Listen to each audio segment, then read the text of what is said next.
Les gros pieds! Les gros pieds, Christian Page s'en vient. Puis on veut pas de cruauté envers les animaux, là, d'aucune façon. Non, tout mais à on veut fait. pas de cruauté envers les enfants non plus. Puis sur une échelle de valeur, il me semble qu'il y en a un qui passe avant l'autre. Ouais, mais tu nous as fait entendre un peu de cruauté un peu plus tôt, quand même. C'est-à-dire? Oui, je vois qu'on a une relation. on a un point commun sur notre relation épidermique avec Whitney Houston. Ah oui, OK. Que je te vois pas la remettre, Jean-François, là. Que je te vois pas la remettre, s'il te plaît. Parce que vraiment, le CRTC va débarquer.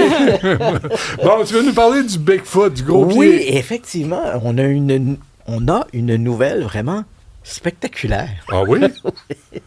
Écoute, il faut quand même revenir un peu en arrière. On est en 2025. On est dans les forêts de Adirondack, donc le nord de l'État de New York. Et là, on a un individu qui s'appelle Charles Snake Stewart. Snake. Ça commence bien. Qui se donne un peu des allures de macho man, hein, tu sais, le lutteur. Oui. D'ailleurs, un petit peu plus tard, là, je vais te présenter une vidéo. On le voit, le Snake fun, en question. Mais avant d'arriver à Snake, Snake est un chasseur de Bigfoot. On va se prendre une pause. OK, donc le Snake, qui a l'air d'un lutteur, il chasse pas les serpents, mais les Bigfoot. Mais c'est pas dangereux de chasser un Bigfoot, parce qu'il n'y en a pas. Mais et voilà. Oh. Tu vas ravaler ton histoire. Ravaler ma gomme. OK. On est donc en 2025 et Snake parcourt les forêts de l'Adirondack en quête du Bigfoot. Et soudain, il entend un cri. On a notre cri.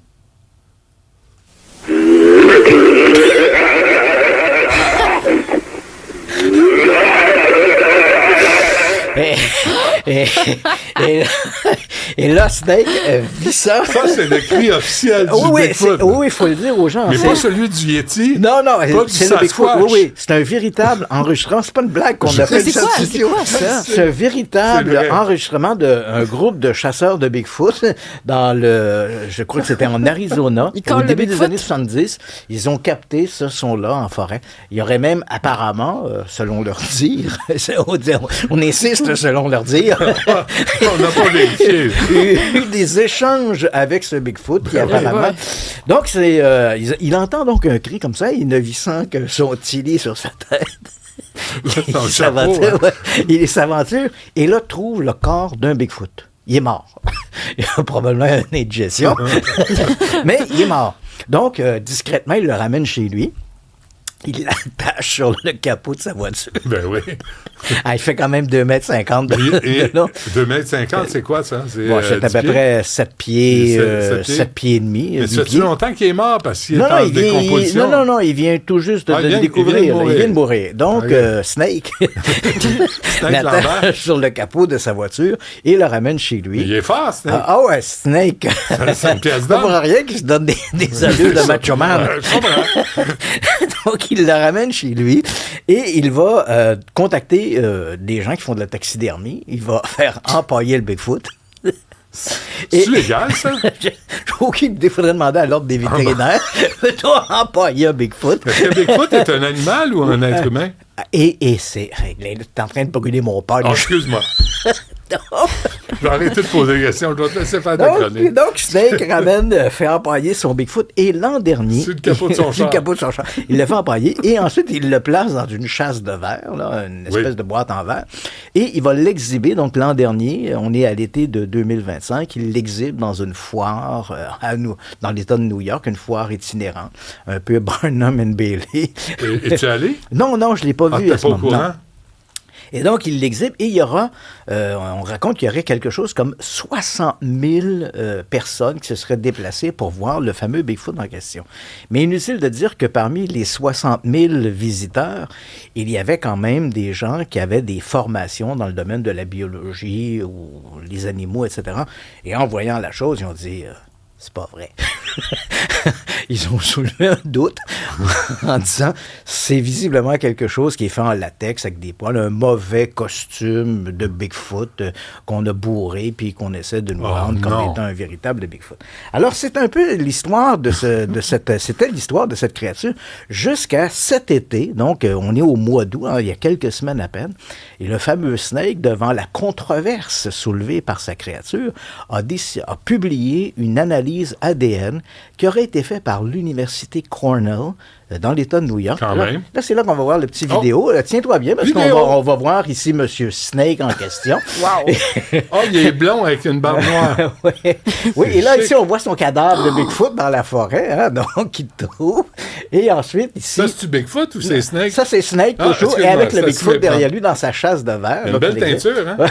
On dirait un peu un homme de Néandertal, quand même, hein? Et on y arrive. Snake, donc, on a ici notre analyse ADN de l'Université Cornell.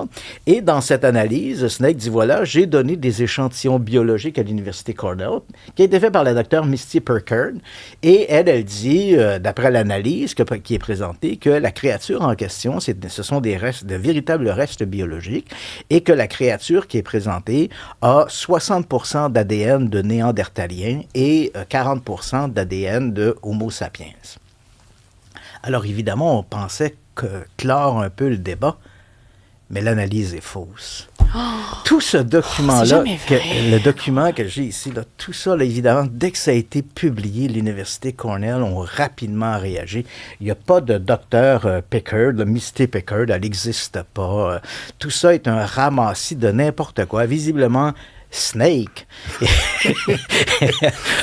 est allé sur Internet. Parce que visiblement, pour avoir vu quelques entrevues avec lui, c'est pas le type qui aurait l'intelligence de faire une analyse de cette manière-là. C'est pas gentil, ça. Non, c'est trop... non, mais je veux dire, il n'y a pas l'intelligence ou à tout le moins la culture. Parce que c'est un document... Pas parce qu'il est teint en blond qu'il est pas capable de faire un copier-coller. Non, mais voilà, c'est exactement là où je voulais en venir. C'est-à-dire que lui n'avait pas les connaissances pour produire un document comme celui-là. Donc, visiblement, il est allé sur les internets et là, il a trouvé différentes analyses qui avaient été menées sur des échantillons biologiques. Il a pris ça, a fait un amalgame, a retravaillé ça et il nous offre ce fameux document-là qui est absolument faux.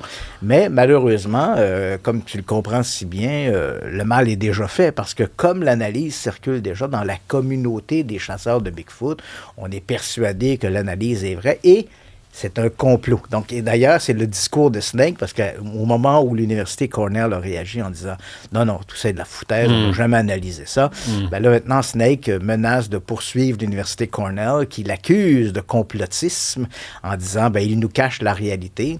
On peut quand même se poser la question, pourquoi est-ce qu'on cacherait la réalité? Alors, ceux qui y croient disent, attends une minute, là, lui, c'est vrai, ce que dit Snake... C'est l'Université Cornell qui est fausse. C'est Cornell qui ne veut pas être associé, ne veut pas révéler que le Bigfoot existe. Tout à fait. Là, on revire toujours ça à l'envers. Tout à fait. Et on aurait visiblement mis Misty Peckard, la scientifique, on l'aurait mis Misty Peckard.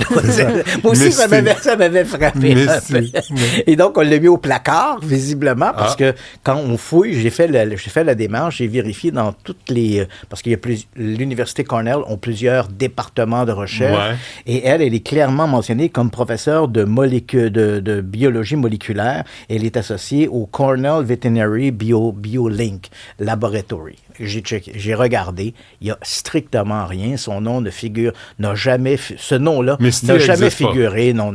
Parce que même si on l'aurait envoyé au placard, on peut se dire qu'elle aurait, au cours des dernières années, quelque part, son nom serait apparu dans des registres. Il n'y a strictement rien. Alors, les complotistes disent quoi? Encore une fois, on a effacé tous les registres qui faisaient référence à elle parce que c'est l'espèce de gigantesque complot pour dissimuler.